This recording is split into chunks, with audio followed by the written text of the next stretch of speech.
Hello and welcome লন্ডনে বাঙালির রান্নাঘরে। আজকে রান্নাঘরে আছে সুগন্ধ আর স্বাদের দারুণ একটা রেসিপি, ধনেপাতার বড়া। খুব কম উপকরণে একদম সহজভাবে ঝটপট তৈরি করা যায় এই মজাদার স্ন্যাক্স। বাইরে ক্রিস্পি আর ভেতরটা নরম, সাথে ধনেপাতার অনন্য ফ্লেভার যা খেলে একেবারে মন ভরে যাবে।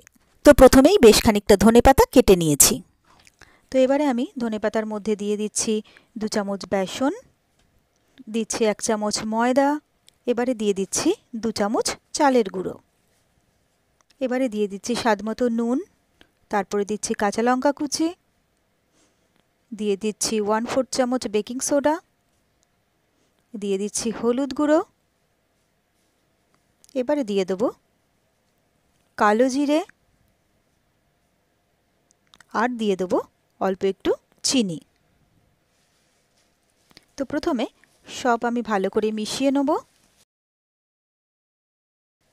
এবারে আমি অল্প অল্প করে জল দিয়ে মেখে নেব, আর প্রয়োজন পড়লে পরে আবারও একটু বেসন অ্যাড করতে পারি।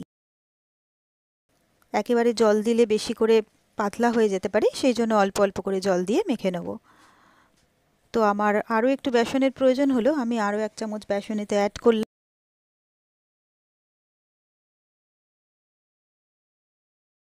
তো আমি পুরো জিনিসটা খুব ভালো করে মেখে নিয়েছি।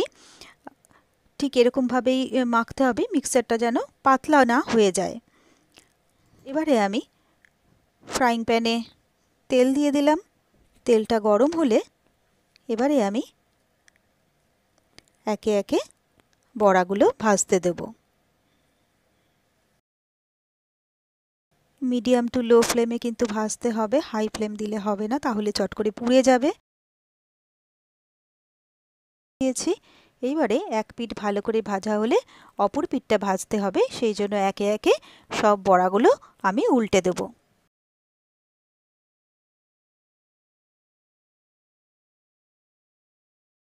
আর এই পিঠটাও ভাজার জন্য অপেক্ষা করতে হবে। দু পিঠ যেন খুব ভালো করে ভাজা হয়, তবেই কিন্তু বড়াটা মচমচে হবে। তো আমি এক এক ভাজা আমার হয়ে গেছে, এবারে আমি এক এক করে বড়াগুলো তুলে নিচ্ছি। আমি তুলে একটা প্লেটে রাখছি, প্লেটের ওপর একটা আমি কিচেন টিস্যু দিয়ে দিয়েছি, যাতে বড়ার গায়ে এক্সেস অয়েলগুলো লেগে না থাকে। তাহলে সন্ধেবেলা চা কফির আড্ডাই হোক অথবা ডাল ভাতের সাথে এই ধনেপাতার বড়া কিন্তু এই শীতের দিনে একেবারে জমে যাবে, আমি গ্যারান্টি দিয়ে বলতে পারি।